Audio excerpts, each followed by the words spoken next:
Pakabit na siya ng ano, ball race bearing. Pa ito. Let's go. Dito sa part na to, natanggal na natin yung kanyang bearing sa harap sa kayong gulong. Ayan o. Medyo mahirap na siya iliko sa kaliwa at kanan dahil nasira na yung kanyang ball race bearing.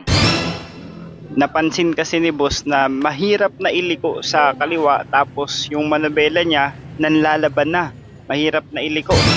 Kaya pumunta siya sa shop para papalitan na to ng bearing sa manubela o yung tinatawag na ball race bearing. Dahil branded yung ginamit natin na ball race bearing, Paito yung kinabit natin dito mga boss, umabot siya ng 1,000 pesos. Sa halagang 1,000 pesos, kasama na lahat, kasama na install, kasama na yung grasa. Ang ganda na ng play ng manubela niya, bumalik na sa dati mga boss. Okay, alright. Kabit na lang. Okay na. Okay na. Okay, alright na. Nakakabit na lang yung sticker.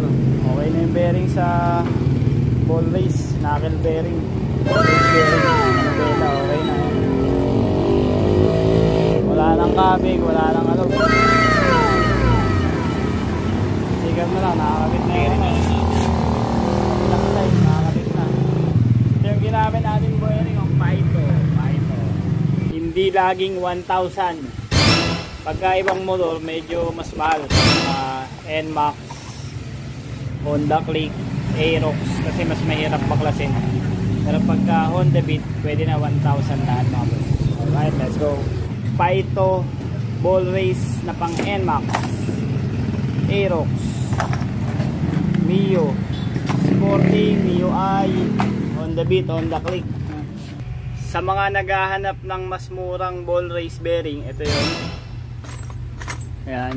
Tapos yung medyo sumunod na presyo, ito, Santal. Tapos yung medyo magandang klase na natin, itong Paito, yung branded na.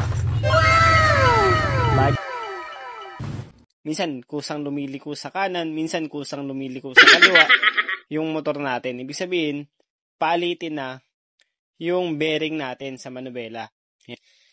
Minsan ba may kabig yung manubela o kaya matigas iliko?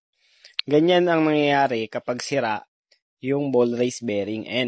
Kagaya nito, napakahirap iliko. May kantuhan. Ibig sabihin, imbis na smooth yung pagliko, lumalaban siya pag niliko mo.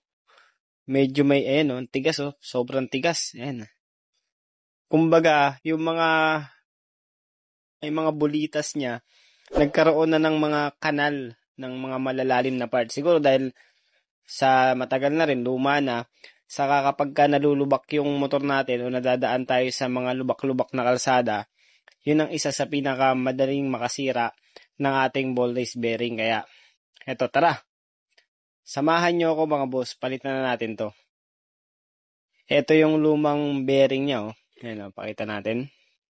Tanggalin natin yung lumang bearing. Kaya yung mga motor natin, kung sa palagay natin na mahirap na iliko, o kaya kagaya ni boss, yung customer natin, nangangalay daw siya after niya mag-drive. Ibig sabihin, may kabig yung manubela. Lumalaban kapag ka lumiliko ng kaliwa o kanan. Ayan yung bearing niya. Dito nagkakaroon ng kanal yung malalalim na part. Yung bulitas, kumakanal na, kaya ang hirap ng iliko nung ating manubela minsan. O kaya naman may kabig. Minsan kusang lumiliko sa kanan, minsan kusang lumiliko sa kaliwa yung motor natin. Ibig sabihin, palitin na yung bearing natin sa manubela. Tanggalin muna natin to. Kung gusto nyo magpagawa ng motor nyo, ayan, kung sira din o kaya nararamdaman nyo medyo hindi na maganda iliko, hindi na siya smooth, pwede kayong pumunta dito sa shop namin, dito sa DDGC Motorcycle Parts and Accessories, dito sa Luzon Avenue, Quezon City. Lalagay ko yung link sa comment section o kaya dito sa description. Alright? And pwede nyo kaming puntahan para magpagawa. Ipapackage natin yan sa murang halaga. Kanina, kung meron kayong prepared na brand o kaya gusto nyong brand ikabit sa inyong motor, sabihan nyo lang kami tayong nakapackage para dyan mga boss.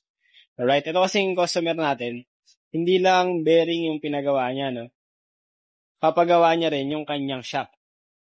Okay, sa part na 'to tatanggalin din natin itong lumang part ng bearing, itong nasa ilalim, yung nakakabit sa T-post, ayan, palitan din natin yan, papalitan natin lahat yan ng bago, isang set. Alright, ang gagawin natin dito, papalitan na rin natin siya ng langis, fork oil, syempre. Tapos yung mga oil seal na kailangan na palitan. Pero kung hindi pa kailangan, yun pa rin yung gagamitin natin. Pero kung kailangan ng palitan, halimbawa yung dust seal, di naman siya kailangan pang palitan. Yung oil seal lang. Yun lang yung papalitan natin. Alright?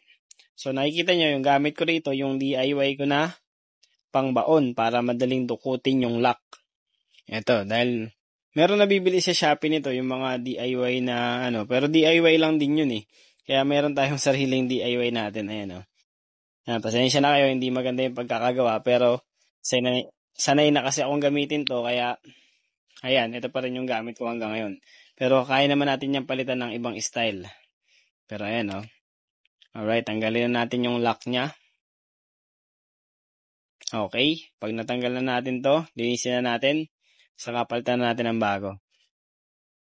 Ngayon, kung ayaw nyo naman ipagawa yung shock ninyo, o kaya hindi pa naman talaga sira, wala pang tagas, okay lang, yung bearing lang yung gagawin natin. Pero kung gusto nyo rin ipagawa, yung inyong shock, ayan, pwede na rin natin yung isabay. Pero meron tayong package para dyan mga boss. Alright? Dito sa part na to, kinakabit ko na yung bagong bearing. Ayan. Ito na. Kalas-kalas na yung shock niya mga boss. Ayan o. Kung gusto nyo rin pagawa ito, walang problema. Pero kung yung bearing lang, okay lang din naman. Ayan. Punta lang kayo dito sa shop o kaya tawagan nyo lang ako para makapag-usap tayo bago kayo pumunta rito. Alright? So ito na nga mga boss, naikabit na natin yung bagong ball race bearing na budget meal lang naman. Pero kung gusto niyo ng original, wala namang problema. O kaya kung meron kayong brand na gusto ikabit natin, PM nyo lang o kaya tawag kayo sa akin bago kayo pumunta para may pakita natin sa inyo mga boss. Eto mga boss, ayan o. Smooth na siya iliko. Sa kaliwa, sa kanan, ayan o. Hindi na siya kagaya nung una na may mga may mga kantuhan, ang hirap iliko. Ngayon, smooth na siya. Kaya pwede na ulit gamitin to ni boss. Magagamit niya na sa biyahe kahit mag long ride pa siya. Ayan o. Testing na natin mga